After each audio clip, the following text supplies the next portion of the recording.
Hey there, good listener. Quick question. Have you gotten your copy of my second book? It's called Murder Unmasked, and it's a cozy mystery with a big heap of comedy in it. We're back in the 55 plus community of Diamond Glen with not one, but two new juicy murders to solve.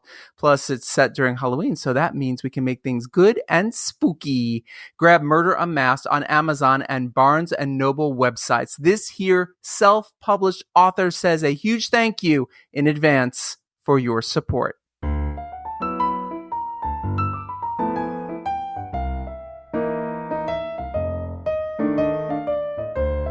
And now, here comes your brand new episode.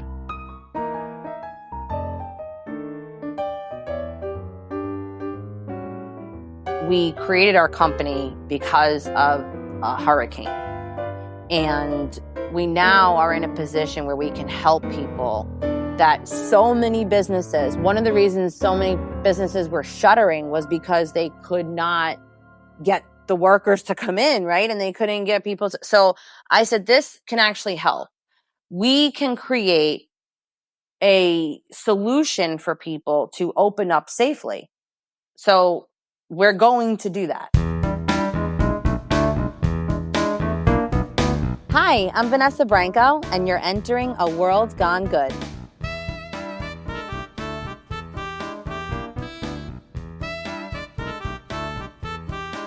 Well, hello, my name is Steve, and this is the place where we highlight everyday people making good happen each and every day.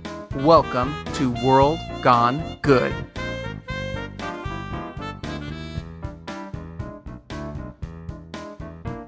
Today, we are talking about the future, specifically solar energy. Did you know that in 2023, solar energy accounted for 5.5% of the world's electricity? I thought it would be higher myself, but listen to this. It's a positive note here. That is up from 2022 when it was only at 4.6%. So we moved it up a full percentage point in 1 year. And here's where things get even more impressive. Solar is set to account for 67% of the growth in renewable energy capacity. Experts expect to see a 40% increase in solar installations by 2027, mainly because of the Inflation Reduction Act. So we are moving in a new, good, sunny direction, don't you think? And my guest today knows more than a little bit about this. Vanessa Branco is here from Sunbolt, a company that is all about using the sun in the best way possible. Their goal, if we break it down, is connection. And we're talking more than just connection to a power source. We're talking connection to each other.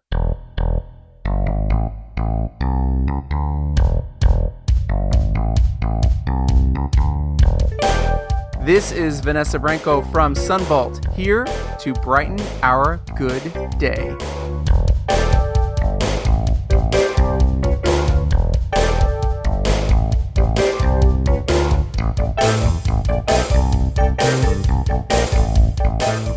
I have a very interesting guest with me here today. It's a little off, I don't want to say off topic. It's a little new direction for us, but you know me, I like new directions. Hello, Vanessa. Welcome to World Gone Good. How are you? Thank you for having me. Thank you for coming. Where are you located? So I'm based in New York City, and our company is headquartered in Pennsylvania. Where in New York City? So right now I am in the Upper East Side. I'm born and raised in Woodside, Queens. Nice. So yeah, so I haven't really left. I'm one of the very few, I think, native New Yorkers left in the city. I grew up on Long Island. Oh my gosh. I moved to New Jersey. I moved to Arizona. I've told this on here before. The kids made so much fun of my accent when I was 17 years old, New Jersey, Long Island accent, that I started speaking like the Queens speak. So I suddenly was speaking like very proper English, and I just sort of melded into this accent that I have now. That is so wild. I get Jersey a lot when I go to conferences, and they'll go, "Are you from Jersey?" And I'm like, why wouldn't you say New York though? Like, what is a New York accent versus Jersey? I'm curious. But yeah, I get Jersey a lot. But Long Island, huh? That's interesting. All right. And Arizona, I lived in Colorado for a year. Oh, nice. So we got like a little bit of that other side of the country out of our way, right? And now I'm in beautiful Santa Barbara, California, with no regrets on that. I love it there. We have a lot of our units in Santa Barbara and UC Santa Barbara. It's absolutely gorgeous there. Excellent. Well, that's what we're here to talk about. So you're with a company called Sunbolt. That's right. Yep. How did you get to them, or how did they get to you? So I was recommended by my old boss. In a nutshell, that's what happened. So the CEO at the time was looking for a new spin on the marketing. It was being a startup. They started we're celebrating a 10-year anniversary. So in 2014, and they gave it 4 years, that 5-year, businesses lasting 5-year kind of mark. So they were like, all right, we have to get the marketing and the word out there. So they contacted my old boss and asked him if he knew anyone that can do it. And at the time, I was actually consulting for startups and early stage companies, and kind of being the liaison between them and either their marketing agencies or advertising agencies, and making sure that they're doing all they can to build their business and grow their business. So it was a perfect timing for me to take this role on. And they signed me up, and then I was their chief marketing officer. And then after 6 years, I'm now their chief sales and marketing officer. So I manage the sales team, the dealer network, the marketing, the advertising, like our social media agency, anything from creative to industrial design. So now I'm doing a lot more than I did when I first started, but knock on wood, since 2018, we have expanded and grown. So I'm very proud of where we're at right now. Let's take a step back for 1 second here, because we talk to a lot of entrepreneurs on here. We talk to a lot of startup people. We talk to a lot of people who have said an office, space that our parents did, go to work, stay in the same company 25, 30 years, get the pension, get the gold watch or gold plated watch or cubic zirconia watch, whatever it was, right? That's not them. Is that you? Are you a go get 'em kind of person? Have you always been a person who has your own drive? Yes, but that being said, I'm perfectly fine if I was at a company for 30 years. Right, me too. Right? Like I'm not looking to jump ship or anything. Like I want to be here as long as I possibly can. So I started out in corporate. I started out in a publicly traded company. We were like a startup because it was like the tech world, but we were bought out by a publicly traded company right when I started. So I was in that world from the beginning, and I didn't hate it. I just knew that all that hard work was kind of, I don't want to knock people working in the corporate world, but you kind of get lost, right? You get lost in the shuffle, and you're more of a number than you are standing out. And I was working around the clock, and I just noticed that I wasn't being noticed enough, I guess, if you will. It was a very big company. So I said, I'd rather try the startup world. And I took the risk of leaving the cushy kind of stock options, big office space in Soho. And I still keep in touch with everyone there, but I just wanted something different. So I did, and I haven't looked back. I love working with smaller businesses, and I became a consultant. So in that role, I also worked with larger companies. So I still had that big corporate feel, but I was operating in a small business sense. It was like 3 of us working, managing this massive campaign for a big company, but I had my own hours. I was working from home most of the time. So it was a whole different world. And I married the two together in my consulting. Yeah, because we talk to a lot of people on here, and there's a lot of people on here who listen, who go, I want to go take this leap. We just talked to somebody recently who was telling us a story about her friend who was in marketing and was at a huge tech company, and she always wanted to open a bakery. And she went and said, I'm going to go do it. I'm going to open that bakery. And she went and opened the bakery. And as we know, most restaurants, bakeries, anything food related, 90% of them close within 1 year. She closed 10 months later. She went back to her company with no regrets. Yeah. Because she took that leap. Absolutely. That to me is like such a You're never going to know unless you experience it, right? It's like traveling. It's like anything. You're never going to know unless you get on the damn plane and just go. I agree with that. That's pretty much how I live my life. But is that a drive you've always had in you, or is that something you discovered as you went along? That's a great question. So I think, you know, a lot of times we are all kind of like, whatever we're born into, that becomes the norm, right? So what's accepted by your families or your friends or like your surroundings, right? So I think I knew I had to do certain things. I knew that I had to go to school. I knew that, you know, my family, this was the route I had to take, right? I could not do another thing. So that's the route I took. I went into business. But when it came to settling and being and kind of like just everyday routine, that was never me. I was the one who was always like studying until 3 a.m, and trying to make my college classes crammed in 2 days so I can have every other day off, right? Like I was never like the schedule routine person. So it was like, it's still a balance of the two. I knew I had to do certain things to be, you know, stable and, you know, make an income and do all of that and build a career. But I also never had the 9 to 5, every day the same thing. That just to me was, for me, that was just not the route I wanted to take. I was driven to be in that entrepreneurial space where I can make my own hours and, you know, travel and work where I wanted to work. You know, like I can visit you, you know, in Santa Barbara, and as long as I have my laptop and everything set up, it doesn't matter, right? Right.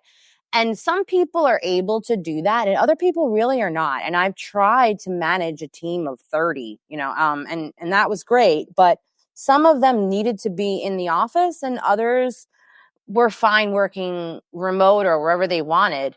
It really depends on your own what's the word? Motivation and patience and your own discipline to be able to not be distracted when you're working from home, or, you know, when you're not in that office environment where people are constantly pretty much watching you and knowing you're working or if you're doing Right. something else, right? So it takes a certain personality to be able to work from home. Some people tell me they can never do it either. Yeah, and some people don't know until they try it, because some people thrive once they realize that the mentality that is preset, which is always there. And that's what I'm also just, you know, saying. And then of course we'll move into the most important thing part of this interview, but No, our conversation. totally fine. But you know what I'm saying, because it's always going to be there. Right. Like I say that to friends all the time, is like, whatever it is that you're passionate about, whatever it is you don't think anybody would be interested in. Did I think in a million years anybody would want to come week to week and listen to me talk about good things? And that's what I do, as part of many things I do. But I've been doing this now 5 years That's amazing. because I knew I wanted it, right? And it was important to me. And that figures into a lot of people. The other things will still always be there, but you can spend your whole life going, oh God, I wish I'd painted that painting. I wish I'd painted that painting. Just go get the freaking canvas. I'll get the canvas for you. I'll get you the paint. Oh my God, the painting is terrible. Well, you did it. You know what I mean? But at least you did it. Right. Or it's better than you expected. You're absolutely right. Yeah, that's how I live my life. Basically, you're saying I'm just agreeing with you because I totally agree with you. So that falls into the world that you fell into with Sunbolt, and I want to know. Tell us about the company and tell us the magnet that drew you guys together. Other than they were looking for somebody, why you and why them? Right, because I actually left a place that I really enjoyed to take this on. So I'll get to that. You fool. Just kidding. No regrets, and I'm so happy I did. So basically, to kind of like get to what the company is, that's the most important part. So Sunbolt, we are celebrating our 10-year anniversary this year. We first started out because we saw a need, and we, as in our founders, they were solar installers, and they, during Superstorm Sandy, they were watching people that were struggling to get to work, right? Because and I say this often, but, you know, things happen, right? We have a hurricane now, unfortunately, down south. But if you have different areas of business, if there's an office in Ohio, they're still working and they expect you to somehow get your work done, right? After a week of no power, eventually you have to be productive. So they saw people, struggling to I have to get to work. I haven't worked in a few days, or, I have to contact my family. They must be worried about me. So they were very concerned about seeing this. And they said, we can make a solution. This is not hard. We're in the industry we have an engineer. Let's try to create these highly durable off-grid charging furniture, solar charging furniture that will allow people to charge their devices that they need, that are necessary for them to go to work, contact their friends and family, and at least be productive when there's a power outage, right? So in comes one of our workstations that we still have. It's our best seller today, the Campus XL. And they created this attached table and seating with a solar canopy on top, and made it very, very durable so that it can withstand extreme weather. Not sure if it was going to bite, like who really wants these? It was kind of early on in the renewable energy talk. So they actually sold a lot of units to the University of California, Riverside. And UCR was our first customer 10 years ago. We're very grateful. We still keep in touch. They wrote a great review for us for our anniversary.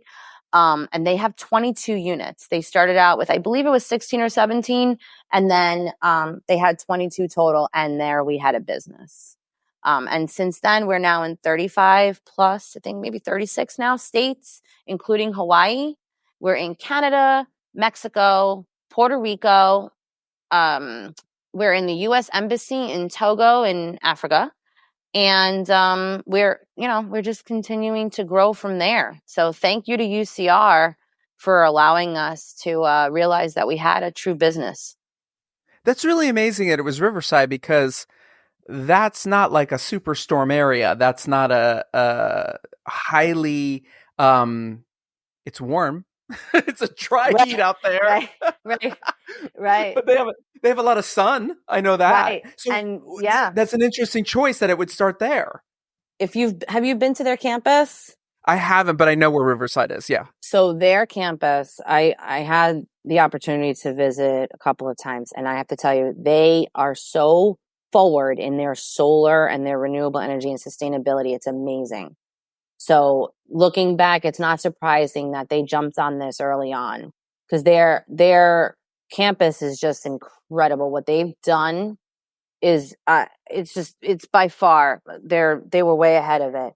And we knew that this was going to work for charging laptops and mobile devices. And what's great about it is they had our units, and they still do, outside of the university center. So they have the coffee bean, and I'm going to say it wrong, the tea leaf. It's a coffee bean and tea leaf. Very good. I said, okay. Yeah. Cause they don't have them here. They don't have them here. So, but I know it's in the West. So they have it there. So they have them right outside. And for students to be able to study outside, and they could bring their laptop and work and study outside. So we started out natural disaster, kind of like, relief, and trying to come up with a solution for people. And then universities became our number one market. So California being our number one state, and then universities such as UCR purchasing our workstation so that their employees and their students and their faculty can enjoy the outdoors and not be cooped up inside. They can study outside. How big of a workstation are we talking? Is single person? It's a long table? It's a circular table? Are there multiple designs? Did they get say in the design? Multiple designs. And so we started out with our units picture, and the website has a lot of photos on it too. So the first one is there's 4 solar panels on the Campus XL and our other unit called the Momentum. So our solar workstation line, it's a table, and then it has benches, and the benches can seat 4 people comfortably. But nowadays, there's more one person sitting on one bench, and then there's another person sitting on the other bench. Unless you know each other, they're not necessarily sitting together. But 2 to 4 people. And then we can add benches on the side if they want to have additional seating. Some campuses just pull other seats up to the unit as needed. And then there's solar panels on top, and it's attached to the pole in the center. And then the pole has we call it a shroud. It's an outlet box that sits on top of the table. And then that's it. And then we have Qi wireless pads on the table in case someone forgets a cord. They can just put their phone on top. And we have regular outlets so you can charge the laptop. And they also come with LED lights with a push button timer. So that's the workstation line. And those are the ones that they're delivered fully assembled. They're self-ballasted. And when someone comes to us looking for a Sunbolt, they're generally referring to those. And then we have other units that we built in addition to really listen. We listen to the customer. So if the customer says, do you have a stand-up charging station? We want a Sunbolt, but we don't need the seating we already have, or we have a compact space. Right. Then we created stand-ups. So we have three. So we have the Campus XL, the Momentum, and the Velocity. And now we have a Velocity LT, which is our workstation. Those are our flagship workstation line. Then we have the stand-ups, which is the Dash and the Sprint. And they don't come with seating, but you could put a stool if you wanted to. And those are great for like municipalities or, like I said, outdoor spaces that already have seating and they just want a charging area. And then we have the carousels, which are more like that patio look. They have the round table or the square table with the attached regular seats that can seat 3 people to 6 people. And then we just came out with a collapsible solar umbrella. Customers were asking us if we can come up with a solution that they already have existing tables. They wanted to replace their umbrellas with a charging umbrella with a Sunbolt. So now they can convert it to charging stations. Yep. So that's our lines. That's amazing. Who names the Dash and the Momentum? Like, what is that meeting like? Yeah, I know. So when I first started, we already had the naming conventions. They were already done by a previous advertising agency. So I didn't want to reinvent that part because we already had them out there and our collateral already had it and the stickers already had it. So from a cost standpoint, I just left everything the way it was. So when we come up with new names, we speak to our lawyers, our trademark team, to make sure that everything is covered, or we go down that route to make sure that it's not taken and that we can use it. And then we kind of narrow it down. I try to keep it along the lines of our other units and not too far to the something else. So I try to keep it in that line. So like Dash, Momentum, Velocity, those movements and being productive and being on the go and being durable kind of blends in with all of that. The Campus XL is kind of like standing on its own because that one doesn't have anything to do with that. But because it is our most popular on campuses, I just kind of left it alone. So I left those names alone. And then when we move forward, talk to them. Yeah, you're speaking to that audience that's already, exactly. Chomping at it. But I still have to say, I think Steve would be a great name for one of the units. Just Steve. All right. You got it. We can actually you could be Sunbolt Steve too right now. Like we could. Oh my God. What? Absolutely. You could be Sunbolt Steve. Like right now it's a done deal. Like I'm already gonna make that a thing. I love this. I work in marketing and I do promo, so I love this. I love that this is amazing. I'm gonna get stock options. Just hold on. It's gonna happen. You got it. Done. What's interesting? You said something earlier about there's a disaster, let's say in New Orleans or whatever, or down south. We have a hurricane, right? Uh-huh. And then we jump over to, this isn't exactly how you say it, but in my mind, Ohio's part of the company too. Yeah. Well, that part of Ohio is also waiting on that part of the South. So we are all interconnected, and there's a connection thing going on here. Speak to that, like not just what your thoughts are on that, not just business wise, but just also as like human beings, like you just said, as like most people, of course, I go to a place, I look, where are not a lot of people sitting? Right. Where can I get the most of what my time and my thing done? Also the COVID factor, the flu factor, all that stuff. Right. So the connection there is, I mean, not only are you guys getting people connected, there's a human connection. Especially nowadays that everyone is on their computer and they don't get off. Right. Yeah. So I hope I answered this correctly or give you the answer that you're looking for. If I'm understanding correctly. So let me just, so we have units all over the country, right? And what you just mentioned about COVID and the flu factor. So I want to touch on that real quick. So when the whole COVID was starting, right? We were not sure what route we were going to take because, do we continue advertising? Do we, how do we approach this? And I was asked to turn our advertising campaign pretty much off. And I said, no, that's not happening. We created our company because of a hurricane. And we now are in a position where we can help people that so many businesses, one of the reasons so many businesses were shuttering was because they could not get the workers to come in, right? And they couldn't get people to, so I said, this can actually help. We can create a solution for people to open up safely. So we're going to do that. So what we did was we added hand sanitizers to the mask. This was all free of charge. We added plexiglass partitions, even though you were working outside. A lot of people felt more comfortable still kind of, being away. And that's totally fine. I completely understand everyone's level of comfortability, especially in such a crazy, scary time. So we did what we could. We offered discounts to the frontline first responders to make sure that they can afford it.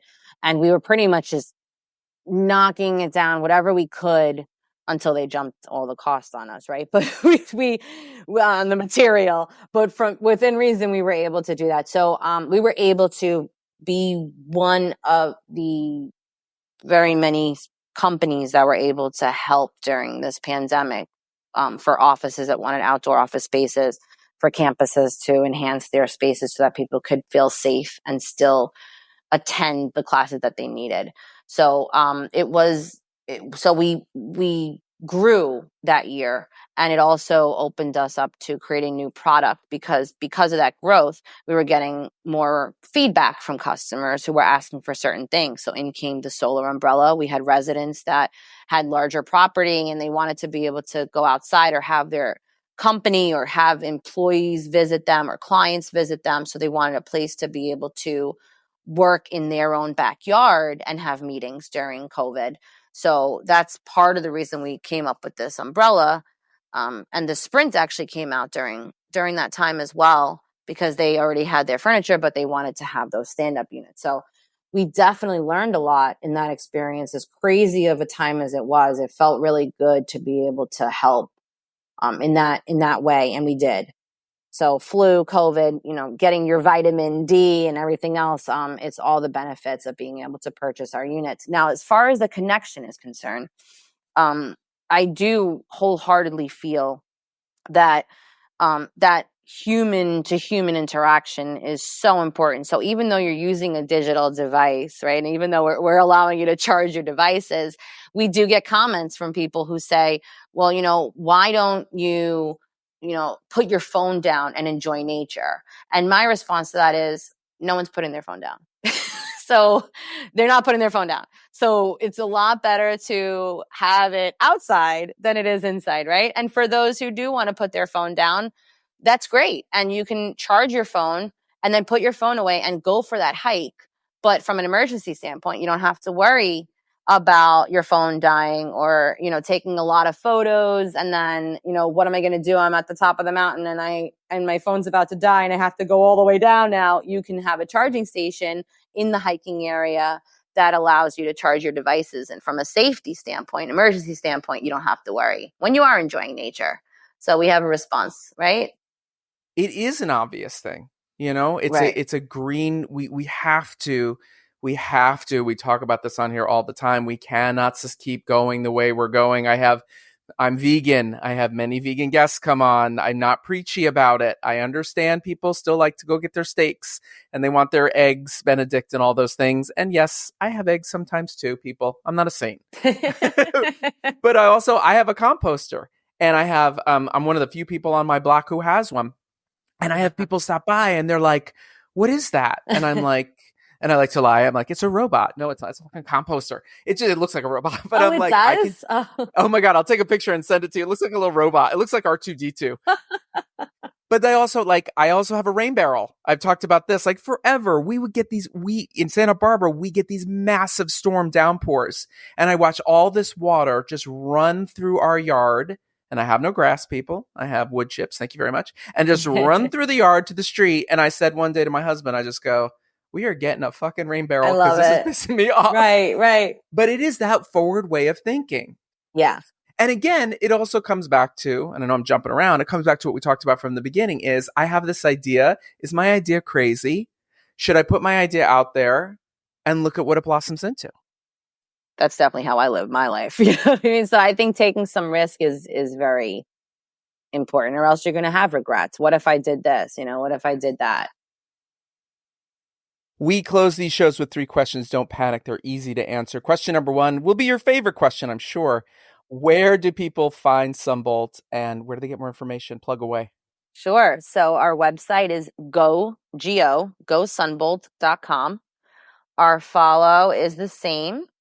And then you can email us info@gosunbolt.com. But pretty much when you go to our website, we have all the contact information on there. And are you guys also offering stuff for people just at home? We do offer solar kits, and we have the Eclipse, the collapsible umbrella. It is mostly commercial, just the way it's built and the cost, it takes, it is built very durable for more on the commercial use, heavy usage. But as long as they have a large outdoor space or use for it, they can totally purchase our units. We don't discriminate against residential, commercial. But the solar kits and the Eclipse umbrella would be the ones I would look at if I were looking for residential. The final 2 questions. You can go back to anything we already talked about, anything you want to say. Question number 1 is this. Who inspires you? I don't want to call them out too much, but I'm going to go back to the person I always say, Mark Hughes. He was the most incredible mentor I've ever had in my career so far. He was my former boss that actually recommended me for this job. I've learned so much from him. And he's always positive. So definitely Mark Hughes. And the final question is not a question. It is a statement to finish. You can finish it any way you want to finish it. It goes like this. Tell me something good. There is an ice cream shop around the block called Van Leeuwen. And I don't know if you have them by you, but when you said something good, maybe it's because I didn't have lunch today.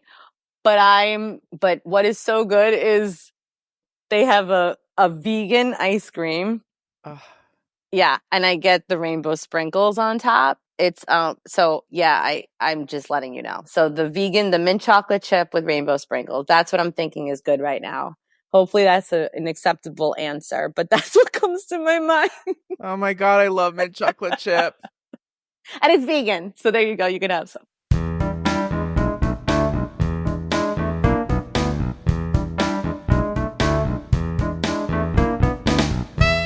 Thank you, Vanessa, for sharing your good and the good Sunbolt is making happen each and every day. And this, my good friends, is a wrap on Season 4 for World Gone Good. We will be back on Wednesday, October 2nd, with our 4-year anniversary show, which also just happens to be the kickoff of our 5th good season. We are preparing all new good episodes, chock full of good guests aplenty. Till we meet again, why not catch up on any and all of our previous episodes, bonus content that you may have missed. There's lots of good to be had waiting for you where you are listening right now. Check the episode guide for the full list. We'll see you on October 2nd. It's going to be a party. Until then, be good.